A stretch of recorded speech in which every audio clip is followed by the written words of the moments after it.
భారతదేశ చరిత్రలో కేంద్ర ప్రభుత్వం రాష్ట్రానికి ఇంతగా సాయపడిన చరిత్ర లేవు.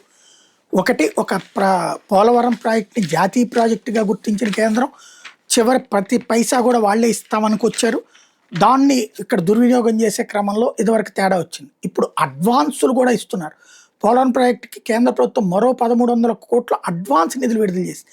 ఇప్పటికే ఈ ఆర్థిక సంవత్సరంలో 1,508 కోట్లు ఇచ్చింది. తాజా పద్దుతో కలిపి మొత్తం 2,800 కోట్లు అందినాయి. దీంతో 25-26 ఆర్థిక సంవత్సరం కేంద్రం బడ్జెట్లో సవరించిన అంచనాల మేరకు నిధులు రాష్ట్ర ప్రభుత్వం దాదాపుగా తెచ్చుకున్నట్టయింది. గతంలో అందించిన 1,508 కోట్ల పద్దులో 600 కోట్లు ప్రాజెక్టు పనులకి, 300 కోట్లు పునరావాసం భూసేకరణకి రాష్ట్ర ప్రభుత్వం వెచ్చించింది. కేంద్రం ఇచ్చిన అడ్వాన్సులో 70% ఖర్చు చేస్తేనే తదుపరి అడ్వాన్స్ నిధులు దక్కుతాయి.